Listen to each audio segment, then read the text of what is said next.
I'm going to start a really cool analogy that I use with clients often. I've been using this recently. I thought it'd be a good one to share to kind of illustrate the importance of doing it right and designing it right on your property, and what they can really do to hurt you if you don't follow these directions. I remind you, we have our Pure Wildlife Seed Blend. You can go check out. The link is down in the description.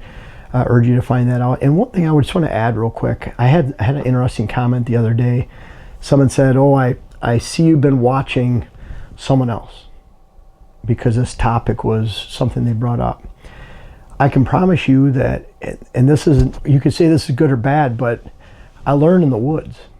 I learned in the field, as many as 125 clients in 1 year in 12 to 15 states. And so that's where I learn all of this stuff. If you see me talk about something that someone else has talked about, it's probably that I've talked about it for 12 to 15 years or more, and they're just copying. There's a lot of copycats out there, but one thing for certain, I don't copy anybody, ever, in anything. I take that back. There's certain technical aspects of chemical use, food plotting, but I typically don't go to the hunting industry for that. I go outside the hunting industry. I go straight to the experts, learn, and apply that, whether that could be timber management even, that could be chemical use, that could be pollinator blends we put together, seed blends, coatings. You go outside the hunting industry, not in the hunting industry, because the hunting industry is pretty disingenuous as far as it's more marketing and sales, and not a lot of people doing so that have a lot of experience. And so they'll hear something and just run with it, hence the copying, which I can assure you 100% of the time I don't do. This dog food analogy. I want to look at food plots and dog food. What do they have to do with each other? Well, you have this dog here. You have steak here. And then you have dry dog food over here. That dog's going to go to that steak. He's going to continue going to that steak. I would bet, if you know your dog, I would bet that most of you would guess he'll go to the steak instead of the dry dog food. Dylan, you have 2 dogs. I put moose meat on their kibble every morning, and if I forget that on one of them, yeah, they're both at the one with the moose on it. Like, yo, really? What digs with the other one? So what would happen if you didn't put it on either? Would they still eat the food without it, since they've been conditioned to have the... regretfully be like, all right, if this is all I'm offered... Yeah, they probably look at you, kind of like, what's going on? What gives, yeah. Yeah, that's funny. But yeah, they go to the steak, and they don't go to the dry dog food. However, we don't advocate this, but that dog goes to the steak, you hit it on the head with a stick. Don't do this again. But if you did, hit it on the head with a stick, make a loud noise it doesn't like. Smack your hands together. That was back in the day, that was Beagle field trial days. I don't even know if I told you this. When you used to run field trials, I ran 13-inch females. Now mine were like 12 and a quarter, 12 and a half, so they never stood too high. But they literally had a measuring tool that would go up to their back, and if the dog stood into that tool, then it was too high, and it was over 13. It was 13 and a quarter inches, 13/8. You don't get to run in the 13-inch class. It was an advantage to take a 14-inch dog and run it in the 12 and a half, because they're longer legs, lankier, and if it had the same nose, that dog could, in theory, run faster than the other ones and be out in front all the time, and they would get scored as such too. So in the Beagle days, you'd train your dog when you went like this, whether you hit it or whatever you did, but when you went like this on the side of your pants, it'd be a negative reaction by that dog. What do? They hunch up. So guys would bring their 2 tall dogs to get measured, and you'd see them going like this on their pants. And that dog would sit like this, cower down, and it's almost impossible to take a dog and like stretch it out to make the legs stand straight. They don't measure it by laying on its side. So that was all they do. You look over and someone's going like that, making a negative noise. Same thing with this right there. They go to the steak, you make a negative noise, you hit it with a stick, whatever. They stop eating the steak. They'll go over to the dry dog food. I want you to think of this as no different than food plots. Those deer come to the food plot, they smell you, they don't like it. They see you, they don't like it. They hear you, they don't like it. And sometimes it's all 3, and that's even worse. But bottom line is they don't like any one of those 3. We call it 1 cent, 2 cents, 3 cents deer. Like, it's almost like a fawn. You get them in your stand, they want to see you, hear you, smell you to run away. Like a doe, he typically needs 2 senses. one of those three, and they'll take off. Where a mature buck, he smells you, sees you, or hears you. He doesn't stick around to get another sense triggered. He leaves. It's a negative response. Imagine on your food plots. To me, 95% of all food plotters do all three of those, 2 out of 3, 1 out of 3. It doesn't really matter. It's a negative conditioning, and it's far too common in deer hunting property management with food plots. There's the thought out there, I think, that when you have food plots on your land, and if you're watching this and you're considering planting a food plot, just because you have that food plot does not guarantee success. Usually it's the other way around. Food plots, they have the highest potential level of attraction, and they also have the highest level of potential risk for deer. Because if they learn that that food and that great offering is conditioning them, even if it's steak, you attract even more deer into that spot, only to repel them and spook them. You just ruined your land. So most of the time, food plots don't equal success, because most people, whether they're walking through them, blowing their scent into them, letting deer see them crawl up to a stand location on the edge and then spooking them either when they get in, get out, or putting a food plot right, or a blind right out in the middle. Why do you see blinds out in the middle, out on the outdoor channel? Because most of those people hunt them just a handful of times a year, if that, and you don't realize they have 50 or 70 other spots on thousands of acres of private land that they either own or hunt. Pretty easy to do, so it's very misleading. And they're hunting in Iowa. It's a state of 65,000 bow hunters. Michigan had over 400,000 at one time. Kansas had 25,000 bow hunters at one time. So deer are not as wary in those locations. So you can get away with a lot more in Missouri, Kansas, Kentucky, Iowa. These low pressure states get away with a lot more. So it's very, very deceiving as far as if you try to practice that on your own property. Quality equals less.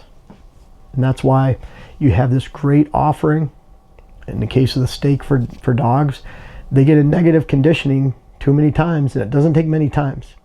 It takes once, twice, 3 times. That's why when you go into a food plot in the early season, deer have been coming out there like crazy. You hunt it, and it's great. You see a bunch of deer all over the place. Second day, you hunt it, you don't see as many deer. By the third or fourth day, you're not seeing any deer. They're coming in after dark, and then you blame it on the neighbors because they start hunting. Or you blamed it on the food plot. It's just not as good as it was. The deer eating it. No, it's because you ruined it, and you hit it over and over again. Green plots down in the south always bugs me, because they're driving in with a machine, getting under a big blind, and then they're finding, has deer just hit the acorns that are dropping in mid-October. Well, no wonder they're hitting the acorns that aren't as digestible. They're not as good for them. Produce some carbs and energy when it's cold. I'm not saying acorns aren't good, but they prefer to have these beautiful big green plots. The only reason they're not hitting them is because you drove a bus to below your stand location the first night, and there's a negative reconditioning every single time, no matter how high the level of the quality of the food plot. The number one sanctuary on your land is not a deer bedding area. Here's the food source, nice holding plot. You don't spook it out. There's bucks coming from these areas right here. These bedding areas, does and fawns in here, young bucks in here, and these are these primary buck locations. You know what's crazy about that too? You don't have to work on those usually. As long as you have enough bedding room for does and fawns, young bucks right here, then those bucks will follow. How do you ruin those sanctuaries? Well, you could go out, you want to hunt right here, and all of a sudden a buck takes off when you're going in the morning, or a deer, you think, I bet you it's that big buck. So wrong timing. You're going in early October, mid-October. You're going at times where they'll probably beat you there, September sometime. Yeah, but you ruin this. But if he wants to continue eating that food source, that's his afternoon draw and food source every day, a lot of times he just shifts over. Maybe he beds right there. Maybe he beds right there. Maybe 50 yards on your neighbors, but not a big deal, because if the neighbor comes in, they're not coming in from your land. They're coming from through their land. It just spooks them back closer to the food source. But if you spook out this food source and make it a nocturnal food source, there's no deer in any of these bedding areas. In fact, these does might be in this layer now, and these bucks are out in your neighbors over here. And that's the big problem and risk with food plots. No matter how high of quality, no matter how much steak and potatoes and salad and vegetables you're offering along with some dessert, it doesn't matter if you consistently, figuratively, hit those deer in the head every time they come into that food plot with your scent, your sound, and your sight, let alone just one of those three. Then you condition those deer negatively, you create a nocturnal plot, and it takes them all out of your bedding areas. A daylight bedding area of a buck is a sacred location, but that food plot is just as important to be in that sanctuary and more important than the bedding areas. Think about this. I hope this analogy here makes sense, because what I see consistently, I would guess, and that's why I call it the 5% club, that 95% of all hunters are letting deer see them or hear them or smell them when they go into those plots. In a lot of cases, all three, and that's a very bad thing. And if you're considering a food plot, unless you can get the deer there safely and not spook them, unless you can get in and out of stand locations nearby without spooking them, unless you can walk on your property without spooking them, and give them this movement right here. If you have to spook the deer off the food plot, to me it's black and white. You get rid of the plot, because that plot itself is not doing any good for the deer herd. They have plenty of food in the area. Don't think that you're taking care of them. They're not going to starve unless you're in extreme northern areas, and even then it's hard to grow food plots in those locations. So you're not really doing anything good for the deer if you're taking deer to that plot and only to send them out. Now you're bringing them over a pretty wide area. They're going in, out, across major movements and lots of property lines. And that way you never create a buck age structure that's older. Your sex ratios are poor because those bucks keep getting shot because they move across. Your food plot can be that attract, repel condition for the entire neighborhood. You actually lower the buck age structure because of that food plot in that case, especially if you plant a 5 or 10. I see people that have a lot of means that do this. They're the ones a lot of times that ruin a neighborhood, because they create that attract repel condition on their property. They create a nocturnal herd. It lowers buck age structure, and then guess what happens? That property fills with a whole bunch of does and fawns instead, and then you push populations up that aren't in balance with the habitat. So again, it has a lot of negative reactions, and you can create a really negative condition. Think about that when you're considering a food plot or where you're planting your food plots, and while you're planting them this year. And oh, by the way, if you stuck around all the way to the end here, make sure you check out Pure Wildlife Blends. We have all our seed offerings, and we're going to have something special for our fall plantings that'll be coming out soon. We're starting to offer more product on the site too. We have the reveal trail cameras.